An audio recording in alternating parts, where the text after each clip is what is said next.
Hello everyone, আজকে তোমাদের জন্য আমি নিয়ে এসেছি আর সর্ষে ভাপা রেসিপি।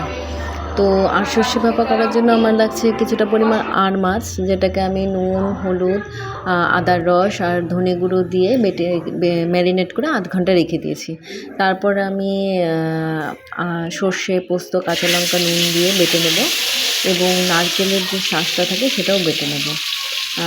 তারপর আমি তাওয়াতে একটু তেল দিয়ে মাছটাকে সামান্য ভেজে নেওয়া। ভাজা মানে জাস্ট এপিট ওপিট করে নেওয়া, কেননা আর মাছের কাঁচা গন্ধটা আমার যেহেতু ভালো লাগে না।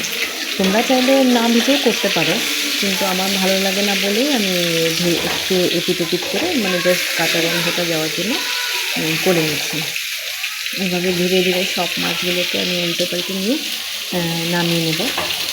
সব মাছগুলোকে মোটামুটি আমি এইভাবে ধীরে ধীরে সব মাছগুলোকে ভেজে নেব।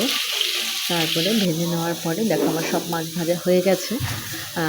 এরপর আমি কড়া গরম করতে দিয়ে দিয়েছি। কড়া গরম হয়ে গেলে এখানে কিছুটা পরিমাণ সর্ষের তেল ব্যবহার করব। সর্ষের তেল দিয়ে সেখানে আমি ফোড়ন দেওয়ার জন্য একটু একটা তেজপাতা, দুটো শুকনো লঙ্কা আর কালো জিরে ফোড়ন দিয়ে দেবো। কালো জিরে ফোড়ন দিয়ে দেওয়ার পরে তারপর একটু নুন, স্বাদ মতো নুন দিয়ে দেবো। নুন দিয়ে দেওয়ার পরে একটু হলুদ দিয়ে দেবো, গুঁড়ো হলুদ দিয়ে দেবো। দিয়ে তারপরে আগে থেকে বেটে রাখা টমেটো, পেঁয়াজ পেস্ট সেটা আমি দিয়ে দেবো। এটা তোমরা চাইলে স্কিপ করতে পারো, আমি আমার মতো করে এটা করেছি। ভালো লাগে, তোমরা ট্রাই করে দেখতে পারো, ভালো লাগে। ঠিক আছে, মশলাটা কষে যাওয়ার পরে আগে থেকে বেটে রাখা সর্ষে, পোস্ত, কাঁচা লঙ্কা, নুন দিয়ে বেটে রাখা সেটা আমি দিয়ে দিলাম এবং তারপরে যে আমি নারকেলের শাঁসটাকে বেটে রেখেছিলাম সেটাও দিয়ে দেবো। দিয়ে মশলা কিছুক্ষণ নেড়ে চেড়ে, বেশিক্ষণ নাড়বো না, জাস্ট এপিট ওপিট করে আমি জল দিয়ে দেবো।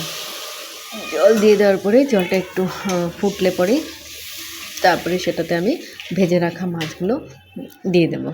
মাছগুলো দিয়ে মাছগুলো দিয়ে দেবো।